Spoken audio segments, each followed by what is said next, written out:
You're listening to the Faith Breathed Hope podcast, episode number 9. Today I speak with Meghan Cockrell. Meghan is from Greenville, South Carolina, and lives with her husband and 3 children. Meghan has experienced various losses over the past 20 years and is on a journey to heal and reposition her view on the Lord and the world in light of her experiences. Today, Meghan and I speak about surviving multiple losses.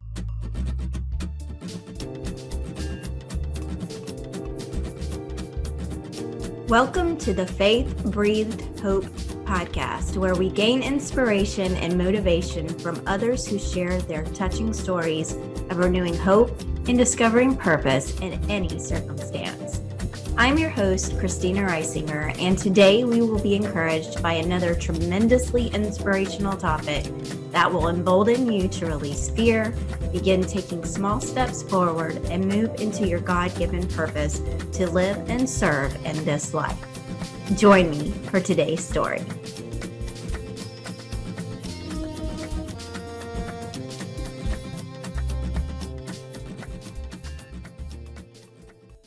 Hey, Meghan, welcome to the Faith Breathed Hope podcast. How are you? Hey, I'm good. How are you? I'm good. So you're here today to talk to us about surviving multiple losses. I first want you to tell the audience what your story is, where you came to this, how we came to talk. Yeah. So my name is Meghan, and I am married with 3 little children, 5, 3, and 1. I grew up in Greensboro, North Carolina, and I met you through a group. I was just super intrigued by the title of your podcast and just the loss and the hope that we can find, especially if we know the Lord. But the reason that it resonated with me is because when I was 12, my mom was diagnosed with breast cancer, and it was super aggressive, and she had some form of breast cancer every 6 months to a year. Like, it never really went away for years. And then she died when I was in college. So I kind of grew up with this shadow of suffering and just watching her go through that and what it did to our family. And it was really hard. I'm sorry. Go ahead. Go ahead. And then, as if that wasn't enough, right after my mom died, I was 21. My dad got married to his college sweetheart, which is a really cool story. Like, they had both just lost their spouses, and they had previously dated. They got married, and right after they got married, so like 6 weeks after it, and that was a whole nother issue, like my dad getting remarried. That was really hard for me. He got married, and his wife was in a bicycling accident, and so 6 weeks after the wedding, and now she's quadriplegic. Wow. Paralyzed from the neck down. And so for me, I'm like, Lord, like, are you serious? Like, we literally just lost my mom. My dad gets remarried. I get to a place where I'm not super angry he's getting remarried. And now, like, he was getting a life back, like working out again, and they were really active. Like, their honeymoon was bicycling through Vermont, and all of a sudden she's paralyzed. And he went back to being like caretaker. He had taken care of my mom for 10 years. She ended up going blind at the end of her life, and so he'd have to walk her around. And now here he is with this new life, paralyzed. And I remember that when we initially spoke that, it wasn't just for you that you were grieving deeply for your father, just like you said, because now you see him where he's already gone through one situation, losing one person, and then he was starting to get back on his feet. And then here you are watching him have to go through something really heavy again. Yes. Like, I just remember when he told me she was in the accident, and I drove to Greensboro. I was living in South Carolina at the time. I drove to Greensboro, and we were sitting in the cafeteria because she was on life support at that time. And so they were going to take her off life support because that was her wish. And, they convinced her to get a second opinion, let her daughters get there. And so they didn't think she was going to make it at one point. And I am not a crier because, as I'm sure we'll talk about, just the way the way I learned to cope with my mom was to push everything down. And Mm. so I just laid, like my dad was across the table from me, and I was like, Dad, how can this happen? Like, we literally just lost Mom. And he said, you know what, like, this is the Lord's plan, and I want to be in the Lord's will, like, no matter what it is, and this is hard, but Mm. I'm going to be okay. And I just literally laid across the table. Like, I remember it was probably, like, so dramatic if you were in the hospital, but just laid across the table, like, sobbing, because, like, what man, and no one should have to go through that, but, like, he is just given and given and given and given, and then finally get some life back, and is back almost worse, you know, like, Mm. because at least my mom had times where she could get up and do things. And turns out my stepmom ended up having a really good life and did a lot of things, and she was a huge inspiration. But that's a lot to be a full-time caretaker. Right, right. And the fact that he was able to have that peace that we talk about, that God gives us, that only he can give, and that goes against all of our human understanding. I mean, that right there was evidence, that he was showing he was able to get through it. Yes. It's pretty inspiring right there. Yeah, I haven't followed that for most of the time. He's been a big inspiration to me, that you can be in that situation and still love the Lord, because that's not the approach that I took. Okay, so let's talk about that. What was that approach for you? So right when my mom got sick, like I was 12, I was in the 7th grade, and someone, I'm sure meaning well, came up and said, like, I'm the oldest of 3 kids. So I had 2 brothers. Like, you have to be strong for your mom. You have to be strong for your family. Like, you've got to be strong. And that stuck with me. And so I was like, oh, so I can't cry. Like, I can't be upset. Like, I need to, like, I literally remember living, like, I just need to keep it in, because that was what strong looked like to a 12-year-old in my head. Like, not going to cry. I'm not going to be angry with the Lord. I'm just going to be here. And so I learned really early on to compartmentalize my life. And so there was this part of me that never opened up to anyone or to the Lord, or let anyone into that place of just intense grief. Mm-hmm. But then I could, like, go to church and do all the things and, like, have quiet times, and, like, it was just like a check off my list. Like, great. Like, I spent time with the Lord, but I never, ever for years would let him or anyone in, like, never cried about it, nothing. And that's not healthy. No. So the story that you told yourself from a really young age was that in order to be strong for other people, you had to kind of hold it together and not show that emotion that you were feeling.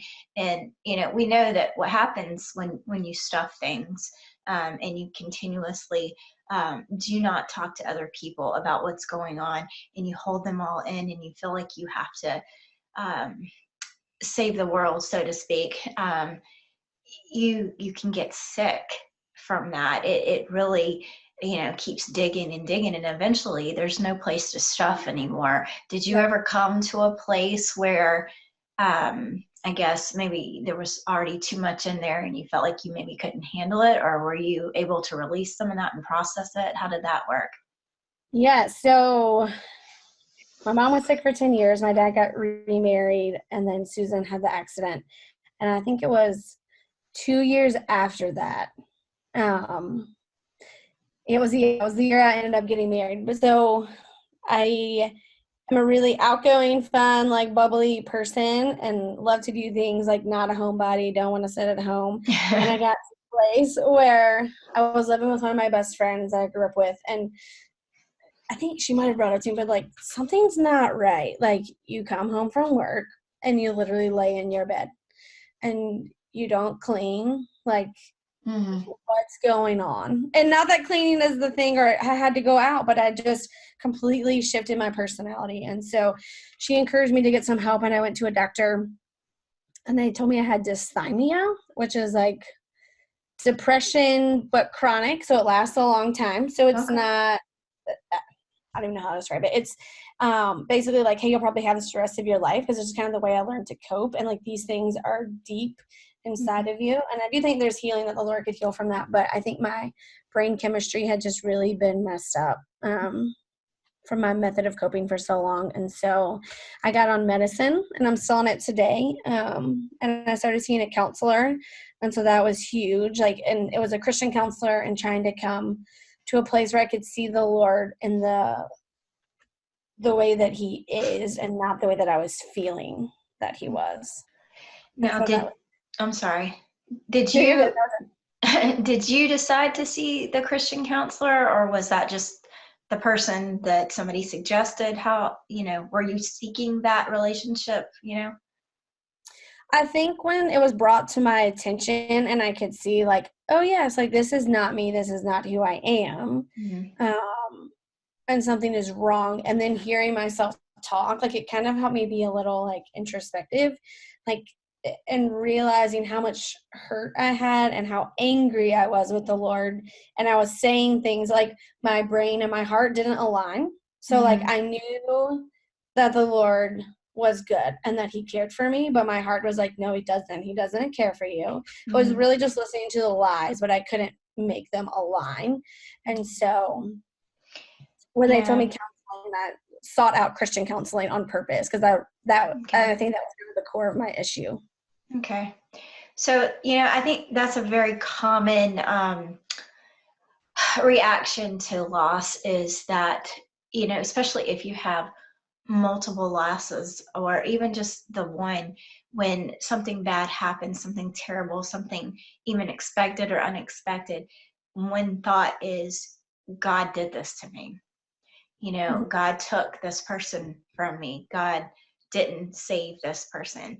And a lot of people struggle with that.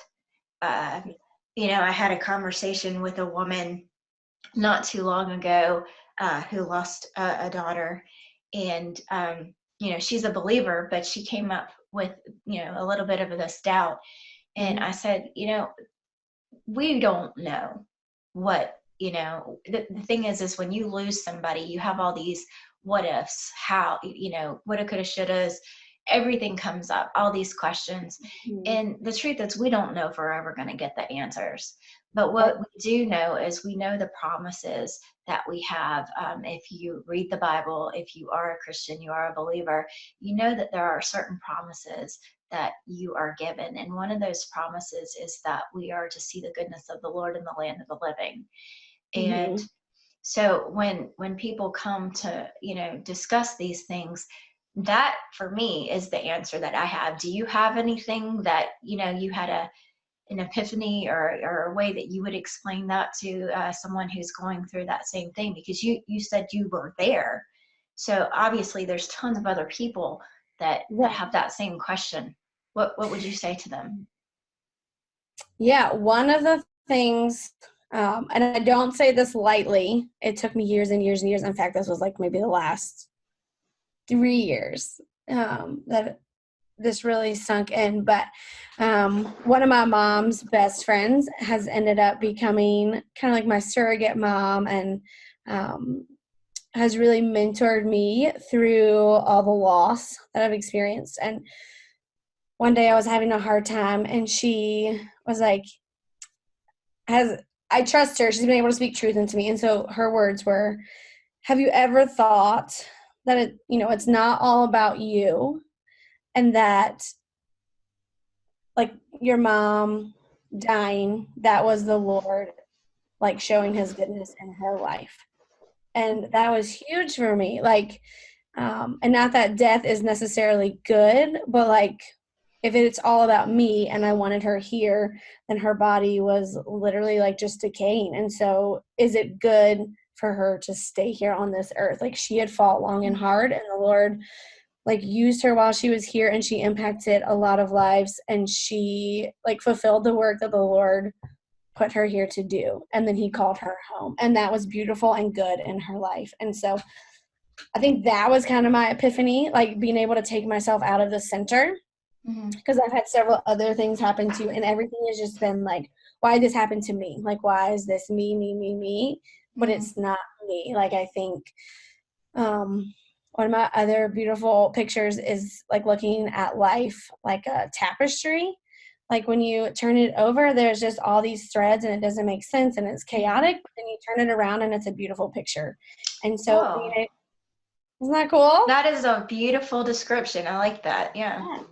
Thank you. I love it. And for me, like being able to see, like I tend to look at the back part and I'm like, well, this is wrong and this is wrong and this person died and this happened and blah, blah, blah. But then when I turn it around, it's a beautiful picture. And I can't always see that beautiful picture, but the Lord has been good to give me glimpses of things that are good. And I think that's my biggest epiphany.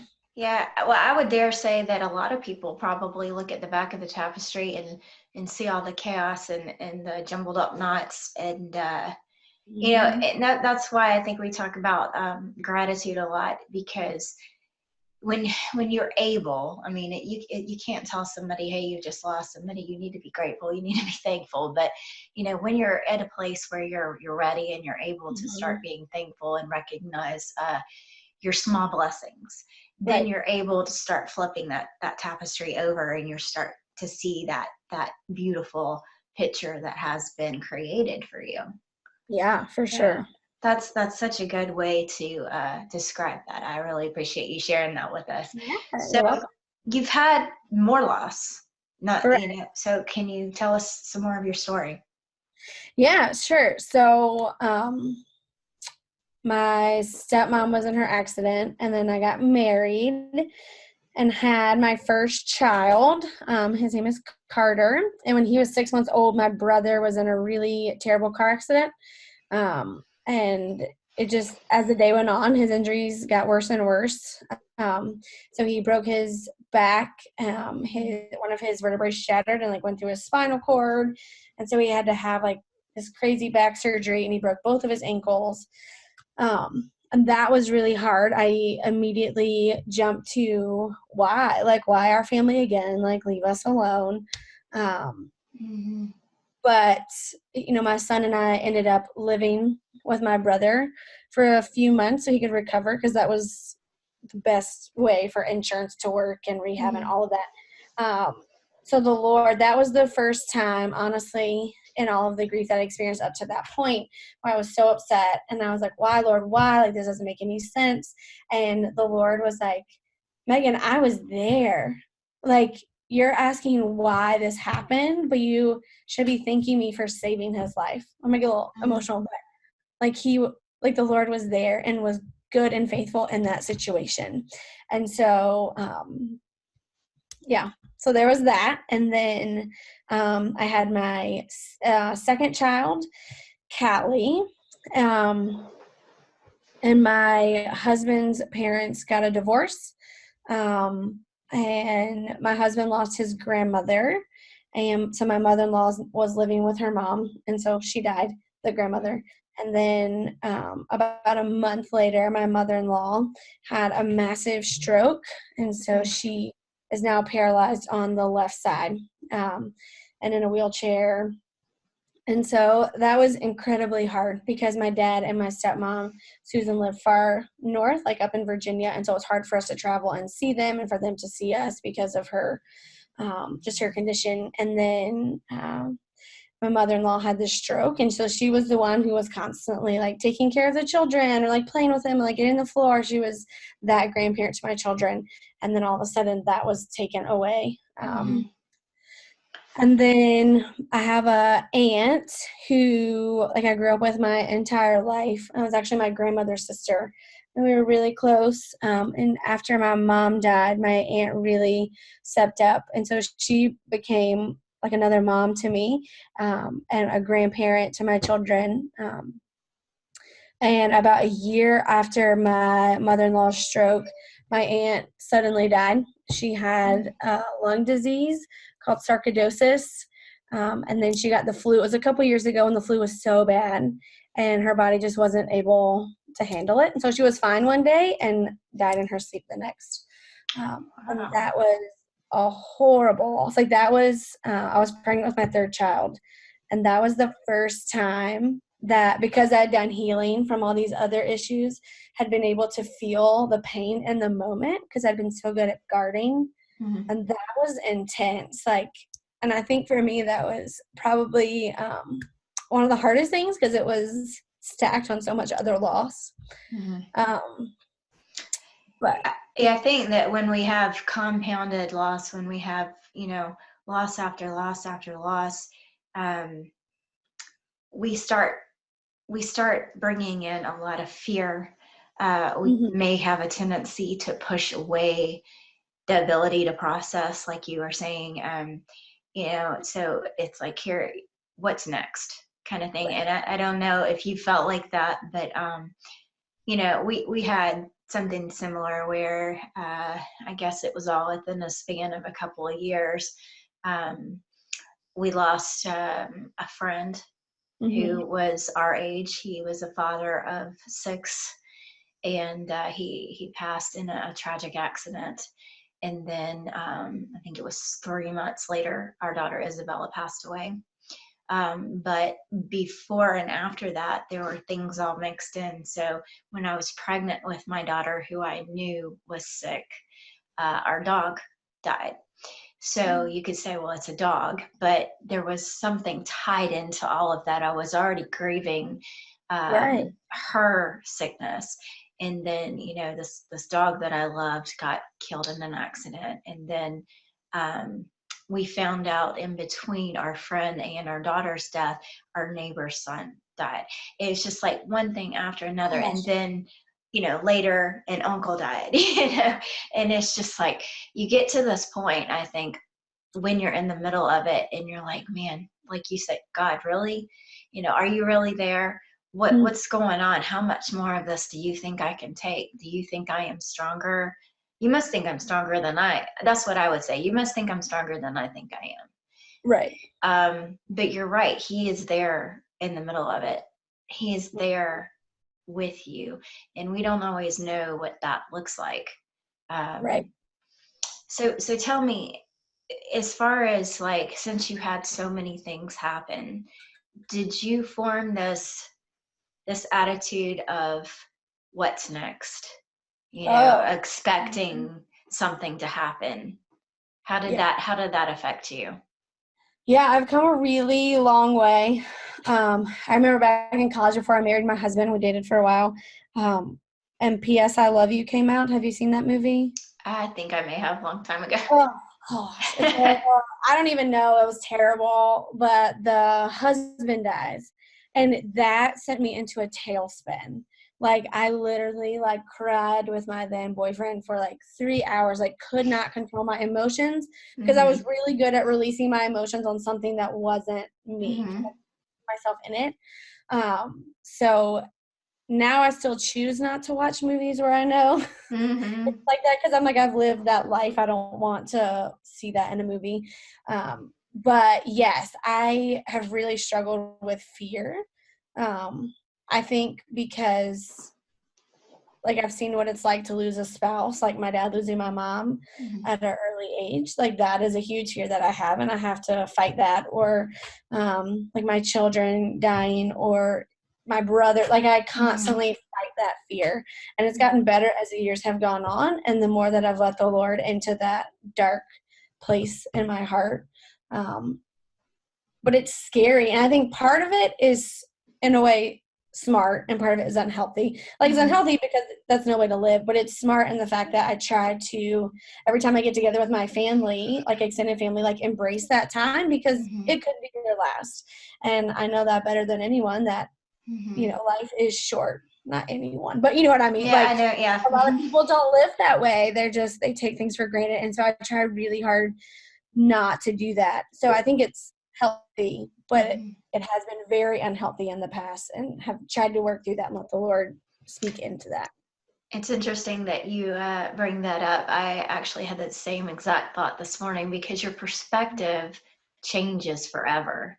Right. You may be living in a healthy way. Like, I feel that I have progressed in my grief and I am able Mhm. to help people now, but that does not make me immune to feelings. And Right. it does not mean that I have to still. Uh, Fight my own demons, such as like that fear that you were saying. But I was thinking about that this morning when I dropped my kids off, that I just want to make sure they turn around and they almost expect me to wave as I Mhm. I drop them off, the door shuts, they look back at the car. I wave, blow kisses, that kind of stuff. And I was wondering at what point is this going to embarrass them? But right now I am embracing the fact that I can show them all the time how much I love them. Mm-hmm. And so it's interesting that you bring that up, and that we do have to fight. Like, so for those people who are still in the middle of it and they can't, they say, oh, well, I'm supposed to be, they may have expectations that are unrealistic, or other people may have unrealistic expectations for them, saying, well, I should probably be able to have dealt with this. But then you bring up the point, well, I still struggle with this. I still have to fight against that. It doesn't mean that anything is wrong with you, but the fact that you are fighting against it shows that you're strong. So tell us, what kind of tools do you have? I'm assuming you have some kind of a toolbox where you can do something when these thoughts come up. I mean, is it simple as just switching your focus? Do you journal? What do you do? What does that look like? So I would say for me, a lot of it is just kind of a mindset shift. Mm-hmm. And prayer, that helps. I think the enemy likes to attack, because if he can get a little bit of a foot in the door, then I spiral very quickly and it all falls apart. I still have a lot of counseling I need to do. I'm actually starting that in a couple of weeks, another round of Christian discipleship and counseling, because I think it's there. And like you said, like, you're forever changed. And sometimes those are battle wounds that I like to wear proudly. Like I lived through this and the Lord got me to this place, but it was really hard. And so I forget what it is. I think it's somewhere in the Old Testament. I think it's David ends up like writing down everything that's kind of gone on. And I think about, like, there's just a beauty to like writing down like what has happened, so you can remember, like, yes, these things were hard, but here's where I saw the Lord be faithful and good, and here are the things that have come from that, and reflecting back on that instead of letting that fear take over. So I really think it's in the mind, and I think it's a lot of prayer, because I think it's so easy. I think it almost feels better to give into that fear, because with those wounds, like, it was so hard. I don't know. I don't even know what I'm trying to say right now, but that's why we are supposed to pray, continuously. You don't just pray, and some people say pray and then let it go. And maybe you can do that. But then when you have something that's weighing heavy on your mind and heavy on your heart, something that you're battling against, that spiritual battle, you have to consistently surrender and take that to God, and constantly talk to God about it, and rely on Him and trust Him to work in your life. And that can be difficult. I mean, I know that people will say, hey, you just give it to Him and walk away. But for some people, that's not as easy, that you really have to work at it. You have to, go back every day and knock on the door a little bit more, say, hey, can I come in? Can I come in? Yeah. I agree. Yeah, I'm not one of those drop it and leave it, because I don't work that way in life. So that doesn't work in my prayer life either. Like, I'm an overanalyzer, which can be good and bad. But yeah, it's really hard just to think you can drop it off and be done and walk away from it. So. And another thing is that there's some people that could look at you and what you've gone through and say, now you can serve other people. Now you can be there to help other people through the things that they are going through, because you can relate, you can empathize. I have certainly heard that myself. And, there are moments, we are human beings. We can be Christians, but the bottom line is we're still human beings, and we still have certain thoughts and feelings.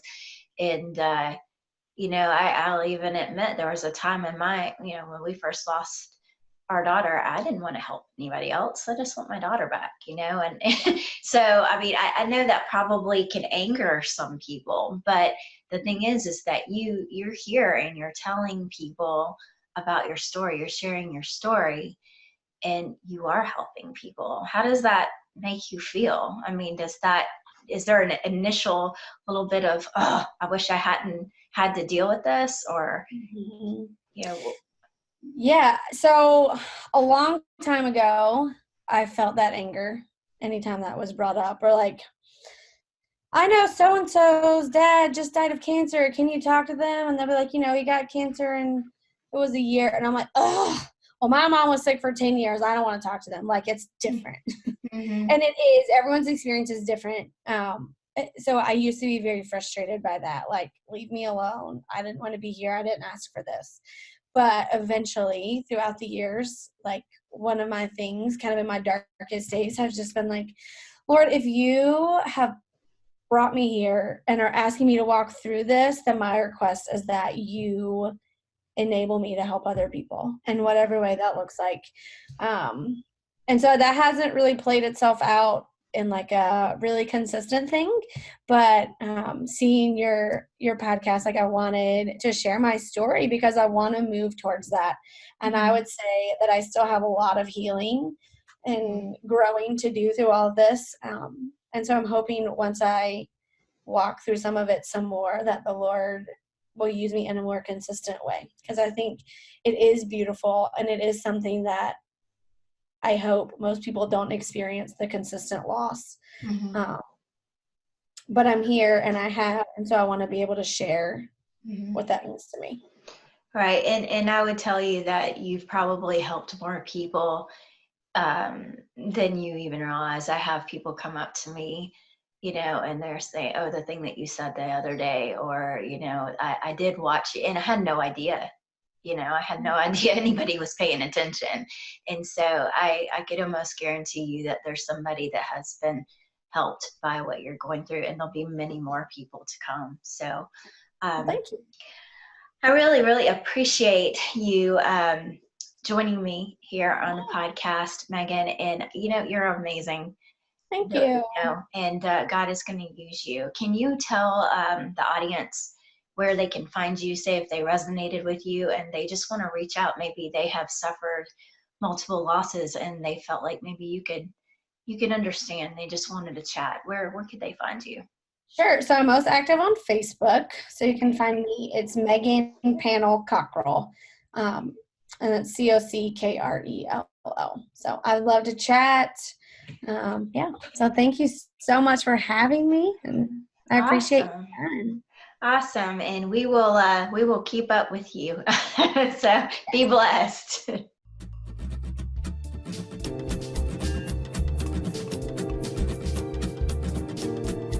And I want to thank you for joining us on Faith Breathed Hope, where you gain inspiration and motivation to renew hope and discover purpose in any circumstance. Please like and share this podcast and give us a review on iTunes. Be blessed.